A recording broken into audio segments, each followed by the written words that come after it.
Magandang oras mga kababayan, mga ka-Golden Boy. Breaking news ito, China ay merong bibitayin na dalawang matataas na opisyalis, mga generals ito ng kanilang depensa. Ito ay mga retired generals kung saan merong daw nakipagsabuatan at nangungurakot din daw ang mga ito. Pero ang maganda dito, itong dalawang general na ito ay tumutulong sa kung sino man na isabotahe ang mga rocket programs ng China. Katulad na lamang ng imbis na gasolina or crudo ba yung ilalagay nila sa kanilang fuel ng kanilang mga rockets. 'Di ba? Ang nilagay ay tubig. Kaya galit na galit si Xi Jinping nang malaman na, uy, itong dalawang general na ito, sinasabotahe ang ating mga missiles program. Kaya dapat bibitayin ito.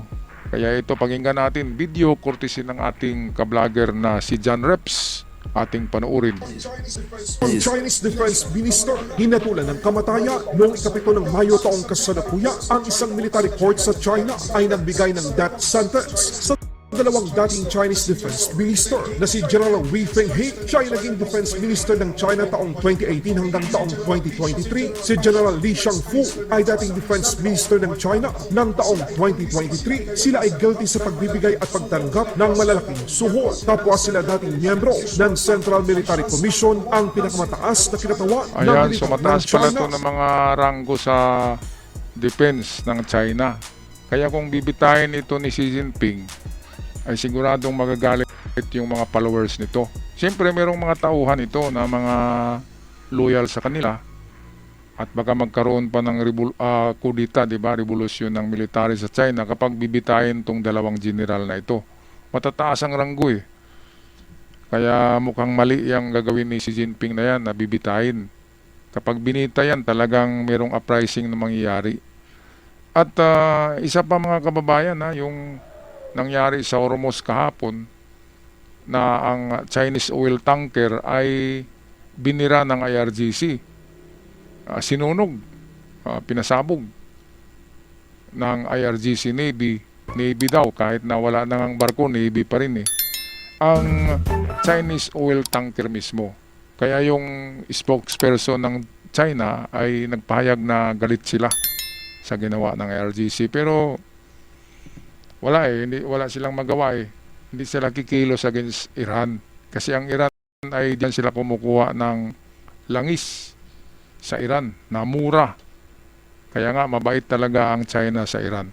Alright, patuloy tayo dito sa balitang pagbibitay ng dalawang generals sa Communist Party ng China.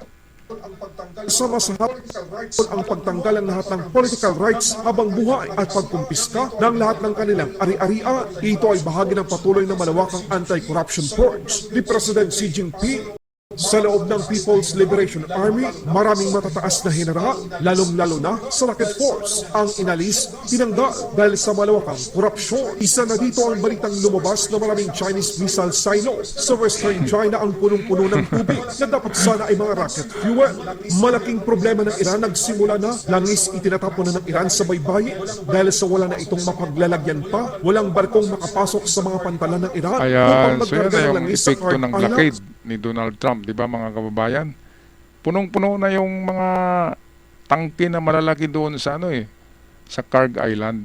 Kaya sa tingin ko yan talaga ang iniintay ni Trump, na mapupuno na yung mga tangke ng langis diyan sa Kharg Island bago si Trump gagawa ng invasion.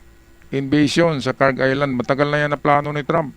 Siguro noon nakita ni Trump na, kukunti lang tong laman ng mga tangke na to wag muna ngayon, papunuin muna natin yan. Ngayon, punong-puno na daw, tinatapo na sa karagatan yung langis ng mga Iranian. Bakit magmimina pa sila ng langis? Wala nang mapaglagyan eh. Kasi nga, hindi sila nakapag-deliver dahil nandyan nakabantay ang blockade ni Donald Trump. Kaya ang blockade ni Donald Trump ay masakit talaga yan sa Iran. Ayon sa mga eksperto, 3 buwan na lang ay kusang luluhod. Kusang luluhod mismo ang Iran, gaganyan sa Amerika kay Donald Trump at magmakaawa. Dahil sa 3 buwan na yan ay kumpletong lugmok na lahat. Wala na silang pera, wala nang pangsweldo sa mga military, wala nang magtrabaho na military, wala nang proxy. So automatic madismantle ang IRGC within Iran. At kapag nakita sila ng mga nagprotesta noon na pinagpapatay nila yung mga kaanak, ay yun na yung magusga sa kanila kung anong papuntahan nila, di ba? Ay siyempre bita yung puntahan nila. Dahil yun ang ginawa nila sa mga Iranian sa nagprotesta noon. Alright, lintik lang walang gantian ng kasabihan, di ba? Mga kababayan. Balik tayo kay John Reps. Ayon sa mga eksperto, nagsimula na ang malaking epekto sa Iran ng US blockade. Good news naman mga kabayan, kinumpirma ni Defense Secretary Gibo Teodoro Jr. na ang mga Abukuma-class destroyer na ililipat ng Japan sa Pilipinas ay hindi binili. Ito ay okay. bigay Ito yung o libre magandang ng balita. Japan. 6 na buwan na to na balita na mayroong ibibigay ang Japan na Abukuma-class destroyers. Inasyak nga ang natin, Senado noon nang sabihin na bibigyan tayo. Sabi ng Senado, teka, intay muna. Atin muna tingnan kung maganda pa ang mga niyan, kalidad. Bakit titingnan pa? Ginagamit yan ng Japan Tapos ngayon na meron ng bagong mga destroyers ang Japan na powered by nuclear. Ibibigay na nila yan sa Pilipinas para at least makatulong din ang Pilipinas sa digmaan sa Japan at China. Ganun yung niya ng Japan Ipapagamit yan sa Pilipinas, ibibigay na, libre na. Pero kailangan kapag may gera, tutulong ang Pilipinas sa Japan. Ganun ang proposal ng Japan dyan, mga kabayan. Pero yung mga magnanakaw sa Senado at Kongreso, ayaw nila tanggapin natin yan Ano ang dahilan kung bakit ayaw nila na tanggapin natin ang Abukuma destroyers, 6 yan. At mayroong 200 battle tanks, yung tangke de guerra, ibibigay din ng Japan yun. Lahat yun in good condition, umaandar yun at ginagamit nila. Ibibigay sa atin para pagdating ng gera, malapit na ang gera sabi 2027, so 1 taon na lang. Kailangan lang tutulong tayo sa Japan. Yun lang yun, ibibigay nila lahat yan. Ngayon ang ating mga buhaya diyan sa Senado at Kongreso ay parang natatakot na naku baka yung nakawi namin na pera baka mapunta yun sa maintenance ng mga barko na ito at tangke de guerra.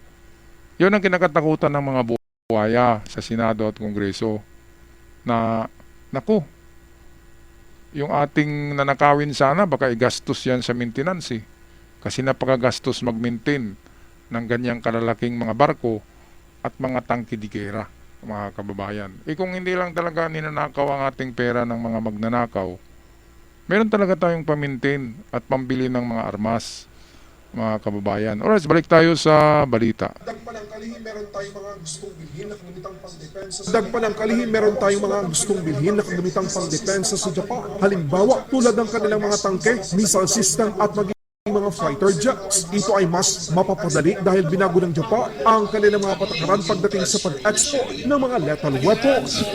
Yung transfer initially, yung transfer ay bigay, no? Pero ngayon pwede rin tayo bumili ng defense equipment kasi hindi na sila constrained na mag-transfer. Pero may guidelines yan. Kailangan aligned ang bansa sa kanila at nangingilala ng parehong mga prinsipyo kailangan sa aligned ilalim tayo ng sa Japan. Ibig international law. sabihin, kailangan tutulong tayo sa Japan. At inline din yung ating mga war strategies dito sa rehiyon natin. Pilipinas, WPS, Taiwan, and din Japan. Kasi sino ba namang magtutulungan, di ba? Kapitbahay lang, di ba? Kaya sabi ni Jesus noon, love your neighbors. Kasi walang tutulong sa iyo Kung may sunog, yung kapitbahay mo ang tutulong sa iyo Kapag may gera, ganun din. Yung kapitbansa mo ang tutulong sa iyo. Kasi maapektuhan siya Kaya kailangan mabait ang Japan sa Pilipinas.